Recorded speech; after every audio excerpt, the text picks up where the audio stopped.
Hi everyone, welcome to this reading. So I have my crystal ball out, so I will be scrying throughout this message. If you're new to my channel, my readings are a little different, and if you're returning, welcome back. You know how we do if it doesn't resonate with you. If you're forcing the story to fit or arguing with it in any way, just leave it behind for the people who it's meant for.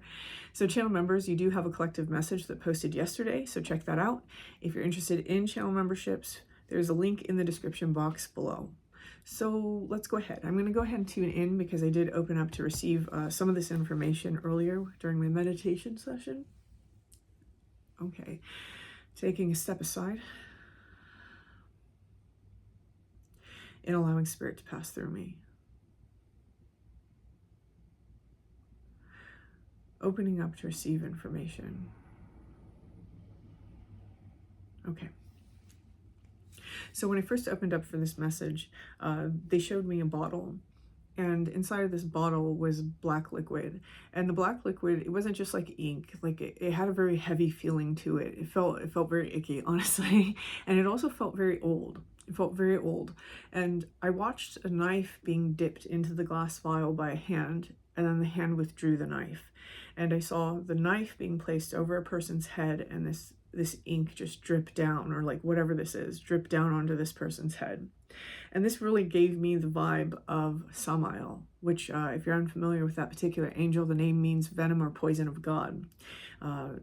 Traditionally, it was an angel of death, but for this reading, because Samael for me is more of a symbol about generational curses and curses placed upon lineages. So that's what this reading seems to be about. Now, as I'm saying that, as I'm like acknowledging that that's the energy, they're showing me a black room, and inside the black room I'm seeing like this little light start, and then it turns into a flame that turns into a fire, and then I'm seeing an entire torch with a person holding it. So that's very interesting. So this is about somebody who is kind of chasing that sort of poison away. So this is for somebody who is doing some heavy ancestral work, or is really trying to clear up something inside of themselves that they see as a pattern. I'm going to go into this just a little bit more here, but I'm feeling that I'm supposed to bring the symbols out. So I'm going to bring these symbols out. And again, as with all my readings are meant for confirmation. They're not meant to tell you something that you don't already know. They're meant for confirmation. Sometimes there's a little extra something in there for like a perspective shift or something that will make sense of something. The symbols, if they don't resonate for you, it doesn't mean that it's not your message. It just means that the people who it resonates for should probably pay a little extra attention and see if there's something in the reading for them. So the first symbol that they showed me was an icicle. Also the rune Isa. There's a carousel, a piece of jade, but it's not any piece of jade. This piece of jade is extremely vibrant. Someone who's been to Michigan. Okay, bear with me. I'm seeing somebody who has been to the Michigan side of Lake Michigan recently, like within the last week, has been to the shoreline, and that shore had like these big dark rocks, like big black rocks. Okay, a wolf's tooth. There's like this fluffy white cat with like a bow tie.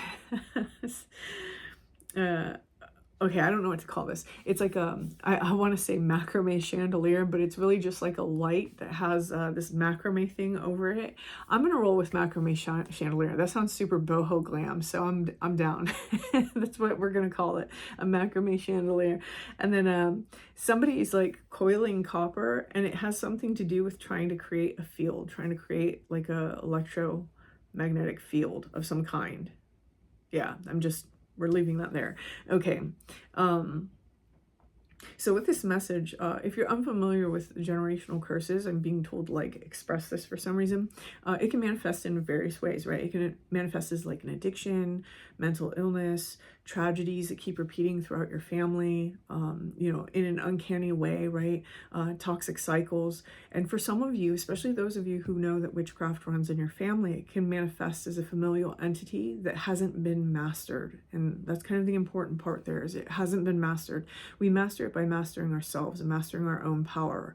A lot of times we'll find people inside of our family lineages who think that they've mastered it because it allows them to think that, and then meanwhile you're watching them ruin their lives, right? So that's just for some of you. Now for others of you, like I said, the addictions, the mental illness, tragedies, toxic cycles. One way that these family cycles really get us is particularly within the heart space, right? So really bad relationships, whether it's between family members or just watching our parents have really bad relationships and their parents before them and their parents before them, and then it's manifesting in our life. It's something like that. So it can manifest in very different ways for everybody. The message that was coming through this morning, and I didn't understand what this meant until I got that little blip about that dark room just now. The message that came in this morning was that while you've watched the same cycles of previous generations affect your generation, you seem to be the first person to really try and heal this, right? This is something that is being observed by your ancestors. That's very clearly the energy, is that you're being observed by your ancestors, and in some sort of progression that you took earlier in life that made them say, this is the one that will free our lineage from this. It feels, and you guys know I don't usually use this terminology on this channel, but it feels like being chosen. It really does. And obviously you always have a right to not do it, right? But I'm getting whoever this message is for, like, you took this up willingly, right? You're not somebody who's dragging your feet like, oh, I don't want to do this, because nothing changes when you're in that energy, right? This is somebody who's doing the work. You're actually doing the work. And this is a message that feels like it's coming through not only from your ancestors, but also from a collective of guides who are supporting you in this work. There is something here, though, that we feel we're missing. So if you've been doing this work and you feel like I'm missing something, though, or there's something still not clicking into place, this might be for you. They showed me two things. They showed me first a couple fighting, and then they showed me heart problems. And then the second thing that they showed me was alcoholism, and then they showed me codependent relationships resulting in love drunkenness, right? So like love bombing. So what this is saying is that one of the things that we may be missing as a key component is how the actual issue manifests symbolically in our lives. So maybe the actual issue is the couple fighting, and symbolically how it manifests is a history of heart issues, right? Or, how do you know which one is which? How do you know which one is the one that's the actual problem in the way that it's manifesting? You don't. And so the reason why this is coming through is because someone may be targeting an issue that is just a manifestation of the actual issue. And so they're asking somebody here who feels like they're stuck and they don't know what else to do, to really look at what's going on inside of their own lives, where this issue may be sliding under the radar because we're focused on something else, right? These are just two examples. These are just the two examples that flashed through my head as I was trying to open up for this reading. It can be anything. So for example, maybe you have a family history of people who, all the men, they die in car accidents, right?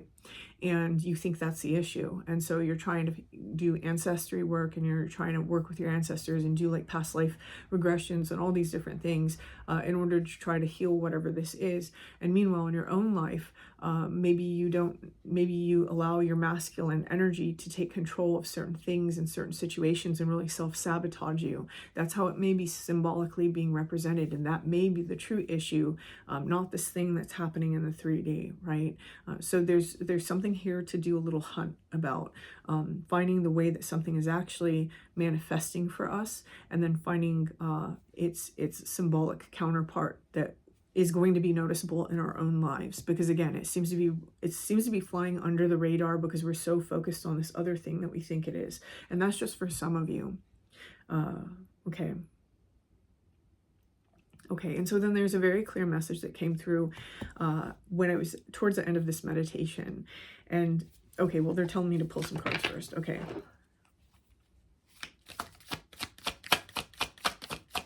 This is the Fairy Oracle deck by Brian Froud, by the way. Someone always asks. Okay, yeah, that makes a lot of sense. So the Laume shows up. I'm going to read, I normally don't read this how it is for me. So I'm going to read this how it is. What did I just say? I normally read this intuitively, and I'll point out the pictures and the colors and stuff, but I'm actually being guided to read to you an excerpt of this from the book. So I'll do that for all three cards this time. Let's see. So we're going to... Oy. Pages stick together. Everything's so dry. Okay. Okay, I'm reading one part of this excerpt, okay? One of the Lao Mei's charming customs... Oh, okay, wait. Another oracle reader noted that the Lao Mei's wings looked a bit tattered and wondered if this indicated that there's sometimes... that it is sometimes appropriate to give until it hurts. Yes, it is, the Lao Mei says, not as a habit, not as a sort of martyrdom, but only on the rare occasions when it's truly needed. For some of you, this is showing that there is this tendency inside of our own cycles to give too much. And so this may be an aspect of the relationships that we have. We may sacrifice of ourselves so much that there's parts of us that become damaged in the process. Make sure that when you do that, that you're doing it in appropriate quantities and to the appropriate situation, right? So this is kind of a message about boundaries for some of you. This generational curse or whatever can greatly be shifted by the appropriate use of boundaries. Okay, and then the next one that came out was the Singer of Intuition, which is number 7.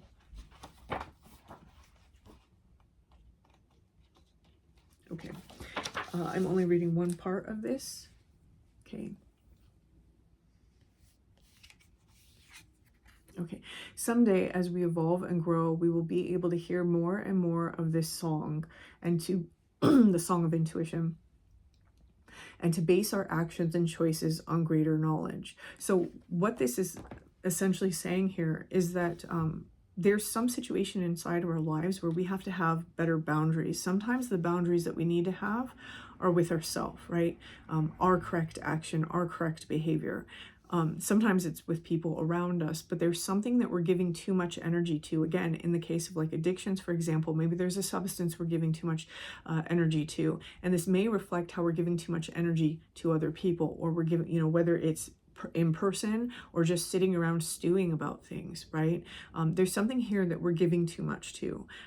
Make sure it's in appropriate quantities.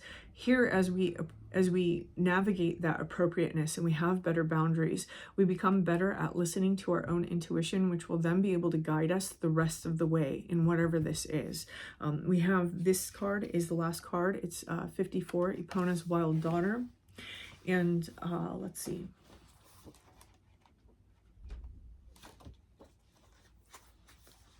Okay, Epona's wild daughter, Dorca, is the Sphinx whose riddles must be answered lest we unless we otherwise be destroyed by our own internal conflicts.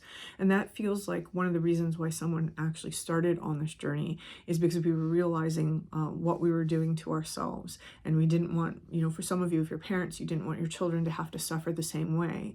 There may even be internal conflicts that came about because of having observed this in previous generations. Dorca reminds us that we cannot go forward until we have faced something buried within us that is holding us back. Her presence in a reading tells us that finding and working through this is a task of some urgency. We can expect help in this from other people, from the fairies and from our dreams, but we must be open to these difficult questions and answers and be ready to face things about ourselves that are not as we would wish them to be. She urges us to heal the unresolved issues about who we really are and what we truly want to be. This is part of the required course of Self-Transformation 101 that we are enrolled in here on planet Earth. Okay. They're saying the next one too. The answer to her riddles often come in a sudden burst of enlightenment, like the solution to a Zen koan. We may watch a leaf fall or catch a glimpse of the tiny sliver of the new moon in the sky and suddenly be hit by the answer. Before that happens, we usually work long and hard upon the question, searching and digging for an answer. The realization, when we really have it, will be transformative. We will no longer be the people that we once were. Okay, so the very last part of this, as I was opened up and trying to meditate on this energy, was that there was a very distinct message, again, that the ancestors have chosen you. And it's not just because they just picked somebody and you were doing some work. It's because of the amount of bravery that you've had, particularly the bravery to face yourself, just like that card's talking about. You've been doing the work and you are doing the work. And it's work that the people before you couldn't do because they didn't have the strength that you have. It takes a great deal of strength to be able to face ourselves, right? Because of this, it's almost, I almost get the vibe from this, therefore, that somebody is starting to lose a little bit of steam. Somebody's starting to feel a little bit like, well, what can I do about this? And so this is where this part of the message comes in. Because you have this strength and because you have this bravery and this courage, this makes you very big. And this is a curse that can't hold you. This message is confirmation for someone who's been working a very long time to change this, to change these patterns, these behaviors, these addictions, maybe these toxic cycles, right? This curse can't hold you because you're too big for it. It's made for those who've settled for being small. And whoever this reading is for, you've done a lot of self-work and you've worked on a lot of self-healing and self-love, and you've not settled on being small. So this is something that very occasionally when we start fighting a battle, and when we've been fighting the battle for so long, we can't recognize that we're the only ones still fighting the battle. There's some of you who that battle doesn't exist anymore. And so the question becomes, what if there's no curse at all? Right? For some of you, you have lifted it and you don't have to keep fighting. You don't have to keep fighting. In keeping fighting, you're keeping a narrative clothed around you. Some of you, you still have some work to do, right? But that's just a message that came through for some of you, is that it might be good to take a step back and ask yourself, is there anything that I'm actually fighting anymore? So for those of you who still are, again, it's just this message that whatever it is, you are going to get through it because you're making yourself bigger than whatever this thing is. So whoever this message is for, I wish you the best of luck in this. And if this message resonates for you, please hit that like button. Feel free to leave me a comment. And until next time.